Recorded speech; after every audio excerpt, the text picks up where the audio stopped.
Gender violence, also known as gender-based violence or gendered violence, is the term used to denote harm inflicted upon individuals and groups that is connected to their normative understandings of their gender.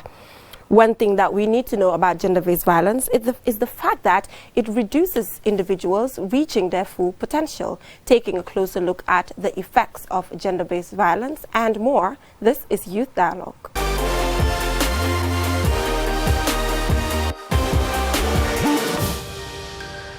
I am Jena Bosonko, and we have an interesting show for you this evening. Like I mentioned before, our topic this evening is gender-based violence. I have with me Martida Koma, who is the coordinator of the Girls Agenda. Stay tuned, don't go anywhere. When we come back, the conversation starts.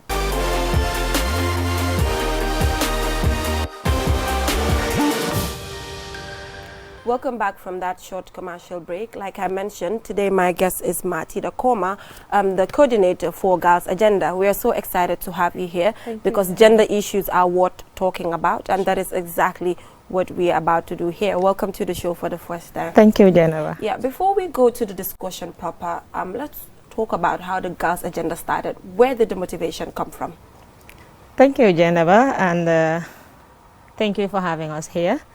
The Girls Agenda is the youth-led movement which is formed in 2011 and formally registered in 2014 with the National Youth Council. It stemmed out from the sole desire of helping young women realize their full potentials in our country, and also pioneers of the Girls Agenda have gone through some forms of violence and they deem it fitting to share their stories to motivate young girls in our communities. Okay, are you one of them? I am one of the pioneers. Okay, can you explain your story? Well, in a predominantly patriarchal society, you will realize that girls' education, basically, especially when it comes to higher education, isn't very much appreciated.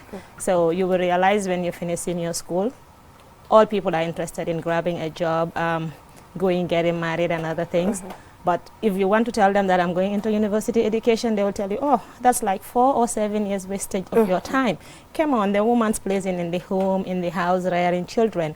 So in trying to defeat that purpose, you go through so many obstacles where people will tell you, you are a bookworm. All you know is education and other things. Maybe, you know, you're wasting your time. You should go to get married, have kids. At least that is where the place of woman is in the society. So defying all those odds, you know, coming from that society, it's really a plus. And it's not only about my story, but it's about so many stories of other young girls who are victims of either child marriage, where they've been able to get that out and push in forward for education.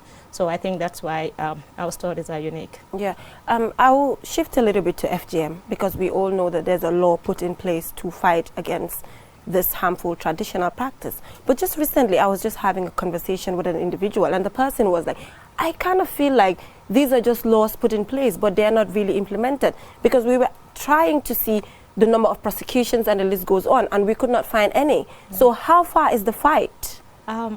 We have the law in place, and just to let people know that the law is here to stay. It's one thing to have a law prohibiting a issue, but it's another thing having it implemented.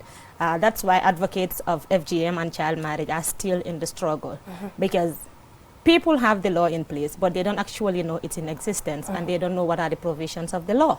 So if you go into the society, they will tell you the law was made in the former regime. Because of the government change we have, they thought, you know, the former president has gone with the law. So, which is really a wrong concept. That's a wrong concept, and it's a backlash to the advocacy era. So you will realize we are still in the struggle to let people know, especially even the security personnel, because if a law is in place and we don't have personnel who really know that it's in place to prosecute people, it will not be of any use. So people should also be able to report cases of FGM. Because if you don't report, the security personnel will not know they're happening. So some of these things are done on the ground without people being aware.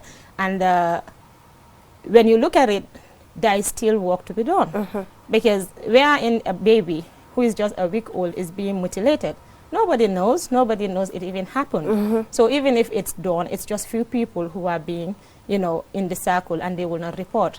That's why in our advocacy area, especially in the girls agenda, we are targeting young people to be the change agents.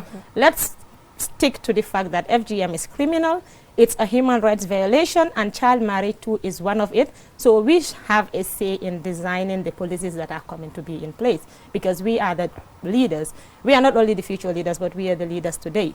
So any decision that we make, it's going to be on the next generation. Because if I decide on not mutilating my girl child or cutting her, come on, we are making an end to FGM. So we're targeting young people, especially adolescent girls and boys in our advocacy era, to come and join the campaign to end FGM within our generation, because we believe the previous generation have done it, and there is no turning back. So what do the young leaders have to do in making a shift from female genital mutilation and child marriage to bringing up career guidance to these young people, alternative rites of passage, where girls are inducted to go in for education rather than FGM, going in for skills building rather than FGM and child marriage. So you will realize that it's a whole lot of process, and it requires a whole, like, all stakeholders coming on board to make it history. Yes, so can I say that you're starting fresh? When Jammeh left, is it correct to say that activists, FGM activists, are actually starting fresh when it comes to the activism? Can someone say that? I will beg to differ, because I know activism and advocacy takes a whole lot of time, because information is already there. People know the information. It has been educated to them, and communication has really gone. So it's now the behavior that we are working on. How do we change people's behavior, which really takes time, because behavior change is a process.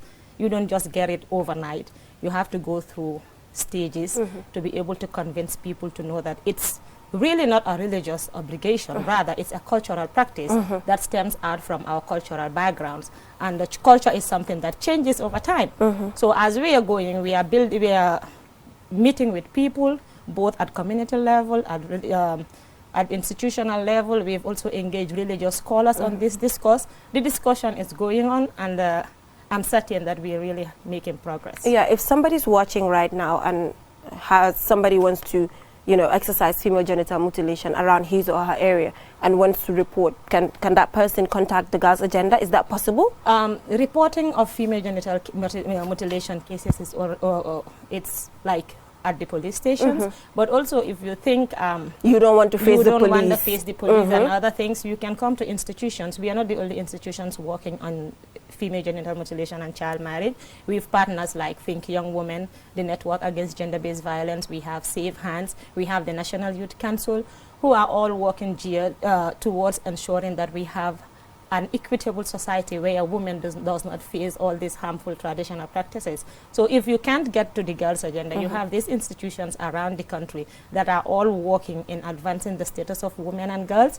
So obviously you can reach out to anyone else. So Matilda, what do you have to say in relation to the concept that to some people, female genital mutilation activists come together to make money, because it is that part of the activism where the money goes to? So what is your take on that? Or what is your reply or objection, if there is any, in relation to that? Jennifer, thank you. That's a misconception, and it's something that we always hear from people, like, okay, you activists are all here to get money and other things. But it will be fascinating to know that we don't receive anything. I particularly, and people at Girls Agenda, especially the program management team, we are not being paid for the services we offer to the organization. We formed it out of our love and desire to help the younger generation coming up, and that motivates us. Like, one of our key assets in the organization is our human resource, because there is no amount of money that's going to pay for my weekends that I spend at TGA. At times we'll be at work writing project proposals up to 1 a.m. So you can imagine, without determination, without that love and passion for the organization, it will not happen, because even if you are paid for it, you will let it go and say, tomorrow I can continue. So it's basically the love and passion, and people have to understand that issues of female genital mutilation and child marriage are human rights violations. So if you look at it from that perspective, you will realize that these people are not just there for the money. And if you look at it, there is donor shortage.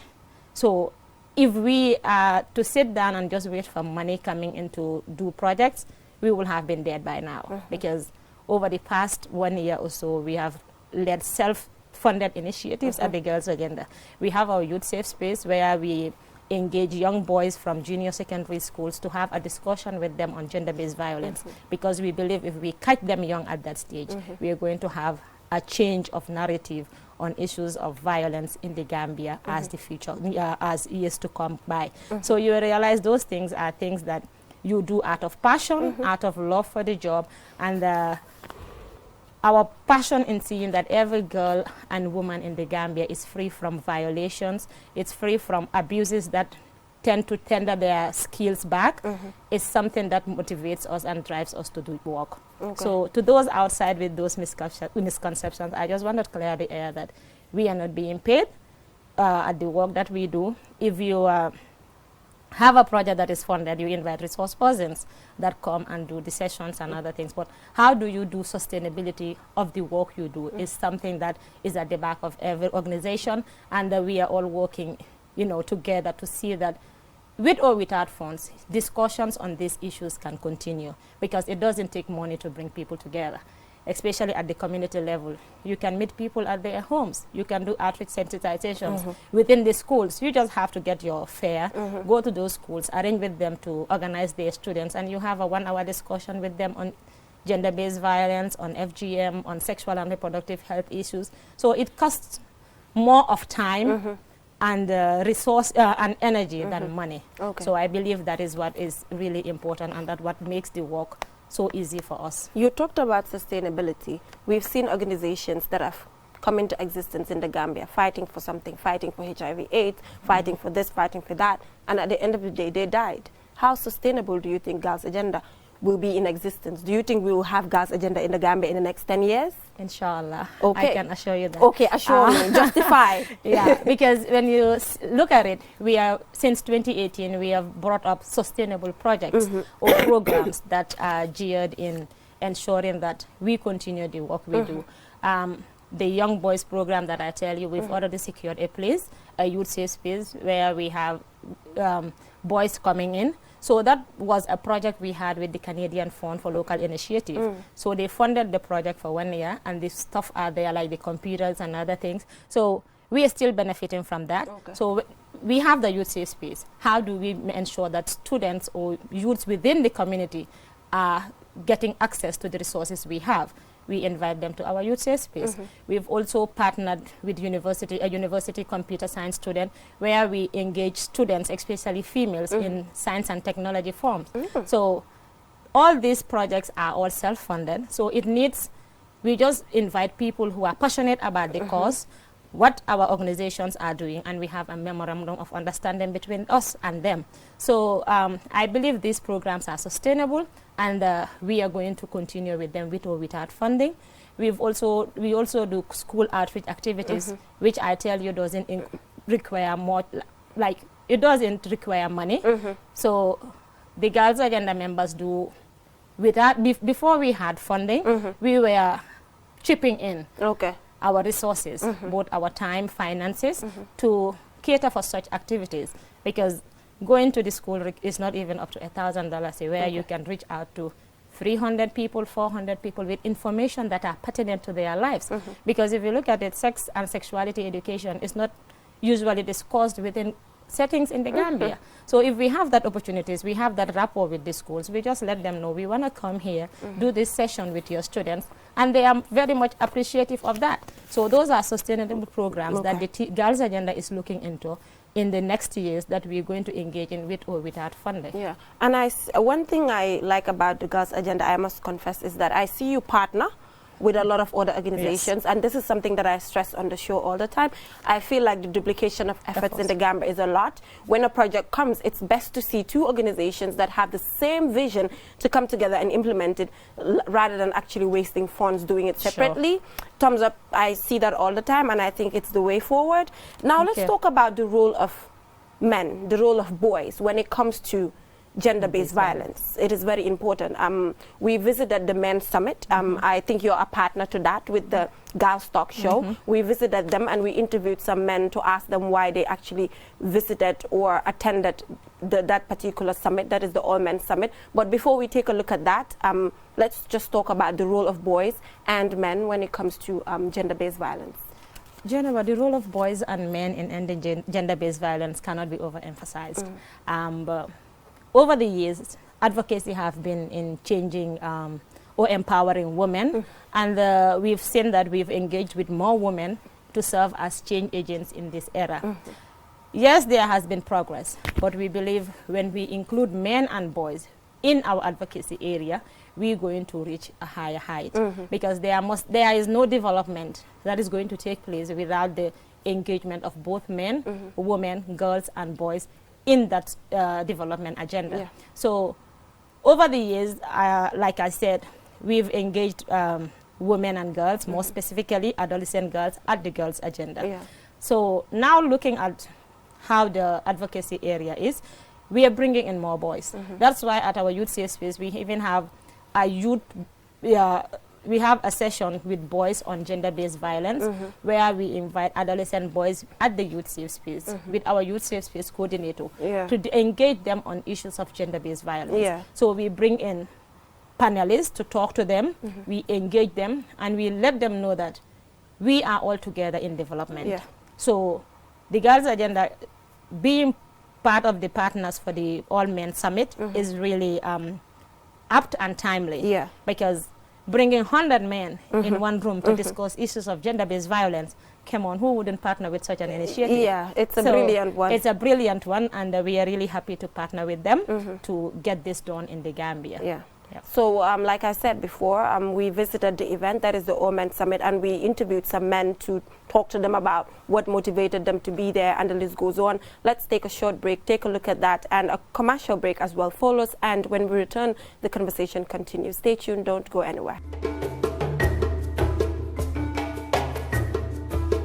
My name is Mahmoud Diouf. I am a second-year journalism student at the University of the Gambia. It's a very hot topic at the moment, and we have seen a lot of issues recently happening. But from my own perspective, I think men need to step up. Men need to be in the forefront, ensuring that women are safe from all these gender-based violence issues. Because if you look at our society, our cultural settings, and sometimes even our religious leaders are victims of are not only victims of gender-based violence, but they are there as perpetrators too. Because in a sense, gender-based violence is on both sides. Men do suffer from gender-based violence minimally, but in the high rate, it's women that suffer from gender-based violence. So what men need to do is be in the forefront and advocate and enlighten other men that gender-based violence is not conducive for our environment and the world at large. For me, my advice is very unique and simple, in a sense that in such forums, in such summits, men need to take part in these summits and make sure that whatever they learn, they go out back to the community and relate these messages. Because if you look at our setting, you realize that men are given so much privileges. Men are mostly in all higher offices that are actually responsible for ensuring the safety of women. So if guys are not willing to go back to their fellow men, who are mostly the perpetrators, and speak to them and enlighten them about the effects, the repercussions, and how detrimental gender-based violence is to the women in our country, then I think if actually they can do that, then all these issues of gender-based violence will be very, very minimal. But hence, men and most people think it's just a feminism idea, it's just a feminism culture, or it's just something that is a propaganda against all men. Gender-based violence is not a propaganda. It is something that mostly perpetrated by men. So men, if they are enlightened, if they understand the concepts, if they know that women in development are very, very key, then definitely gender-based violence would be very, very minimal. My name is Musa Balde. I'm a student of the University of the Gambia, and I'm also one of the organizers of this All Men's. Well, I think there's a lot of misunderstanding about gender-based violence, and I think this is why the All Men Summit idea came about, that we need to sensitize or enlighten or create awareness not only on the side of the women, but also on the side of the men, because these are things that are long-standing and are cultural in a way, and a lot of people misunderstand it also to be a religious thing. So I think generally it's an issue of misunderstanding, and I think forums like this would go a long way in terms of creating awareness and making sure people understand what exactly gender-based violence is and what role they could play in eradicating or fighting it. This is the first time we are having such a summit, but of course there would be other activities that I'm sure the organizers are willing to go into to implement and make sure that a lot of awareness is raised. But I think generally it's the responsibility of everyone also to learn about these things and to be able to accept and live certain cultural beliefs and norms and embrace the realities of today, that women and men, there is difference, but the difference is source of strength rather than as opposed to being used as a basis for meting out things that are not to be meted out to a woman or a man based on their gender. I think the summit, as per the summit is organized in such a manner that people applied, and we encourage people from across the country to apply, and they were shortlisted based on that. So I think in the midst of this gathering today, we have people from the rural areas, we have people from the differently abled, special needs people, and so I think it's a diverse set of people that compose this forum. But I think again, everyone has to do something about this. It's not going to be a one forum thing, it's not going to be a one policy thing. It's going to be something continuous, and different things have to be done by different people, different civil society organizations, the police, all stakeholders basically have to have the hands on deck so that meaningful changes could be made in the long run. I am Lagami Gumane. All Men Summit, as the expectation, we are attended by even the organizers.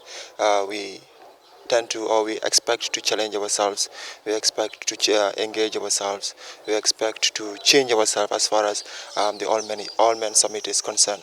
If you look at the All Men Summit, is geared towards erasing the speculations as far as gender-based violence is concerned, is aimed at also promoting the collective participation of both male and female when it comes to eradication, or should I say demolishment of gender-based violence. So that is also an objective of should be an objective of each of the participants when it comes to this, and that is my main objective, to learn ways or means of preventing this bad cause. Yeah, I believe this is very, very effective, and it will be very of great impact, because if you look at the All Men Summit, it is a convergence of people from different backgrounds, people from different institutions and societies. So every single issue that is learned here is going to be or is expected to be translated into the society by either acting upon it or also transferring the information. So that is one way I believe it is impactful. Away from that, I also believe it is impactful looking at also the panelists, the topics that are going to be discussed. Because when you look at gender-based violence, there are speculations around it. There are speculations surrounding the problem. People do think that it is a one-side thing, that is the female are always subjected to be the victim of gender-based violence. In the introductory statement made by Dr. Cisse, he made it very clear that it is not always the female part. It is also men can also be victim of gender-based violence. So that is one of the speculations we are going to.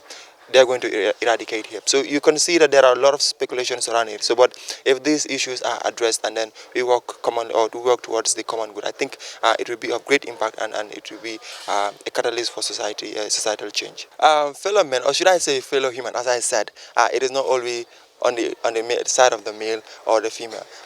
I will send this message to both male and female watching QTV right now.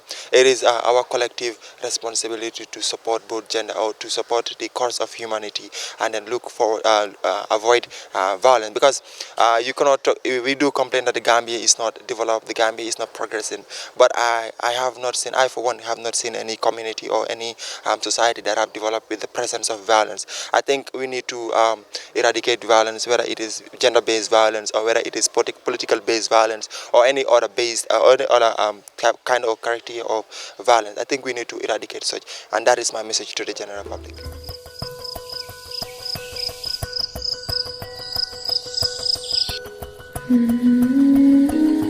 Light. From the beginning of time, light has been there. It is integral to our survival and to our way of living. We need light to work, To build, to grow things, and even to see our loved ones. light makes things easier and better. So QCell has changed the way you buy Q-Power to make it easier and more accessible. You can now access the same service quickly and get your cash power tokens instantly with the new QCell Q-Power code. To light up your world, simply dial *363#. With a touch of your fingers, With ease and convenience from the comfort of your home or office, you can bring light into your world instantly with *363#. Q-Power, lighting your world. QCell Sunyabus. We innovate, others follow.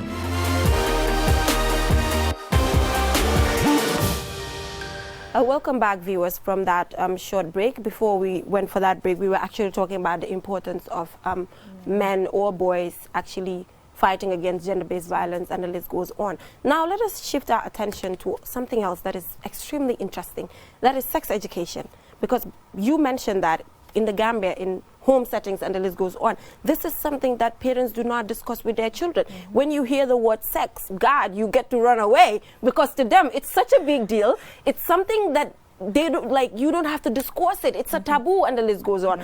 And personally, I think that if young people at an early age are exposed to all of these things, they will be more careful. Yes, What sure. is your take on that? Sex and sexuality education is very important, Yeah. Geneva, and I think we have to start putting it in our school curricula. Because I can remember when we were going to school, in primary school to junior, we had, especially in junior school, we had that POP FLA. POP And, FLA, I can remember. Looking at it now, I think it's out of the system. So young people, especially adolescents, tend to grow up without knowing these issues about sex, sexuality, you know, menstruation, Exactly. puberty. So I believe the discussion on sex and sexuality is important, and everybody, both boys and girls, should be brought in book to do that. Yeah. So we are urging parents to have it at home. If that's not possible, let's try and see if we can include it in our school curriculum, which will require a lot of process, because we have to go through the government to revise the curricula to put those things in place. But I think there's nothing that's impossible, Jenna. Yeah, there's nothing that's impossible, but I think it has to start from the home. Yeah. The home is the first school for Sure. every child. So what do you think is the problem? Why is it that parents are not having this dialogue with their children? I think it's because of cultural barriers. Yes. Because wherein they will tell you issues of sex and sexuality is a taboo to discuss, and you want to bring both boys and girls talking about it, they'll say, oh my God, these guys are just, you know, out of the way. It is not our system. But I believe there should be more engagement with parents. We've done intergenerational dialogues where we invited parents and students to discuss on these issues. I think I attended one. Yeah, so all these things are all geared in changing the mindset of people to understand that these issues cannot be frowned upon in our society, because if we do, we are building a generation who doesn't know about sex and sexuality, and we have problems along the way. So we can have more intergenerational dialogues. It's not going to be easy, as I said, but as we are going, we are engaging more parents. We are engaging both students too, to let them know about their human anatomy. In almost all our trainings, this is something that is key, because it's one of the thematic areas of the girls' agenda, where sex and sexuality education is part of the work we do. So in all trainings, we have a session specifically on that, to let these adolescent girls and boys know their human body, know the human anatomy, and know things that, you know, they will not discuss at home. Yeah. So we are moving, we are making progress, but there's still more to be done. There's still more Yeah. to be done. I as well agree. Part of your activities, do you stress the issue of sexual violence, rape, and the list goes on? How do you stress it? In what modalities do you use? Sex and sexual violence is one of the thematic areas of the girls' agenda. Like the girls' agenda has 5 thematic areas, which are the harmful traditional practices, life skills and leadership building. We have the entrepreneurship and mentoring section. We have the comprehensive sexuality education and sexual violence. Yeah. So we engage young people to understand that these issues are not just normal, and people should understand that they are sexual violence. You see some people, they don't even know that, like, beating a girl's butt is a sexual Exactly. abuse. It's not just rape, mind you. It's not just rape. Exactly. So there are different forms of violence. Yeah. You can just come and beat my butt. You know, I don't like it. It's an abuse. It's harassment. But they will tell you, come on, that's just normal. Yeah. Or you just make a funny statement to somebody. It's attacking the person's sexuality. Yeah. Hey, come on. You know, you have big boobs, you have big butts and other things. All those things are harassment. So people think they are compliments. Yeah. So they're not actually. they are not compliments. Yeah. That's why it's important for us to come together. Let us know that the would-be perpetrators or the would-be victims should realize that these are harassments and they should not be condoned. So the moment they don't know, they condone it, the thing happens and continues. So that's why there is still more need for education in these areas to be digested at both primary and junior secondary schools, because it is at that stage that they tend to grow up, they tend to change from, you know, kids to adolescents. Yeah. So at that crucial stage of their life, it's important to have sex education. It's important for them to have sexual violence education so that they can be able to differentiate the different types of violence and be able to prevent them.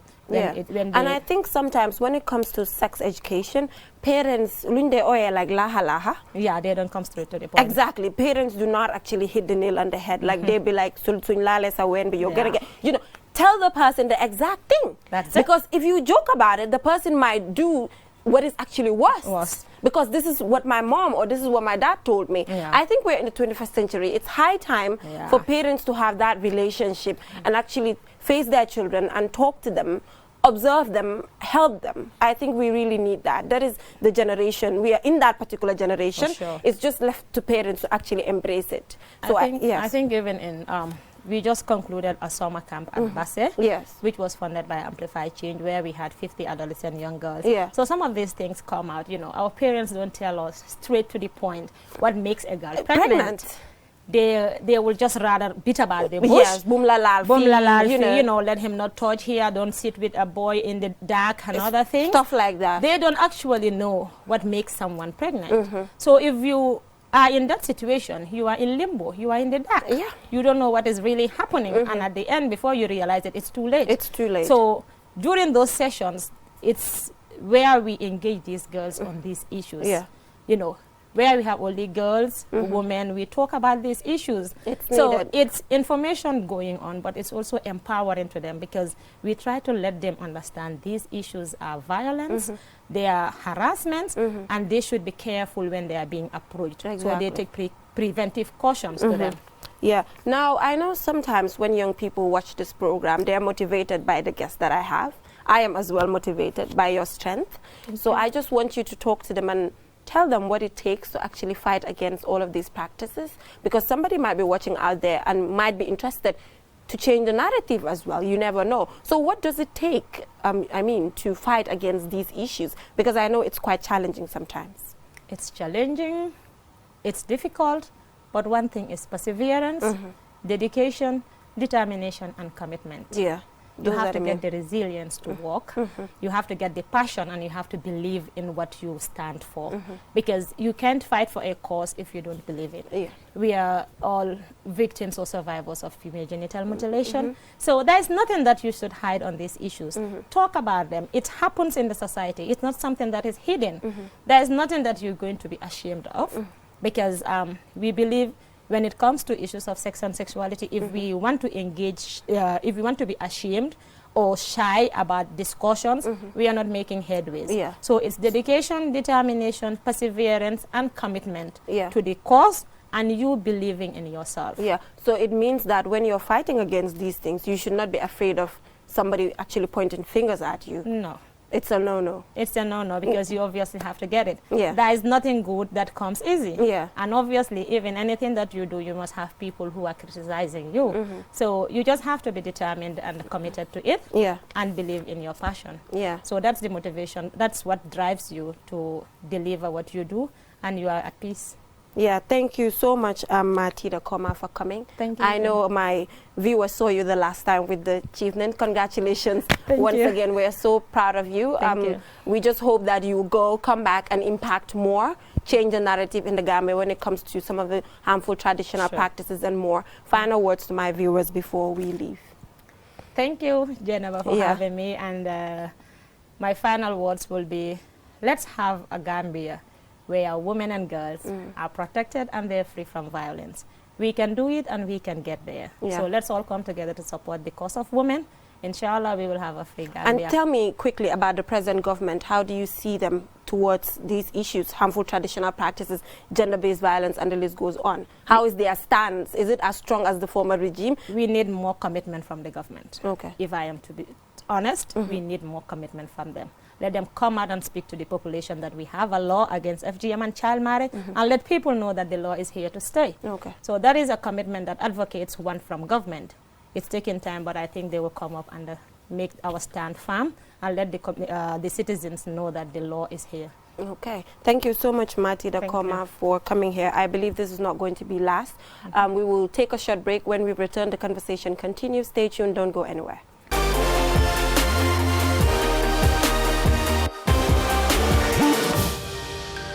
Viewers, that is all we have for you in this edition of the Youth Dialogue. But before I take a leave, just to inform you that Oli's creation made this dress. I am so comfortable in it, and I know you as well be comfortable. Her numbers are right in front of the screen. Take it, call her. She will provide an outfit as nice as this or even better. Don't forget to connect with us on our different social media platforms on Facebook, Twitter, Instagram, and YouTube. Give us your comments and your recommendations. We will surely pen them down or even implement them. Till I come your way next week with other young people doing extremely well across the country. Stay tuned.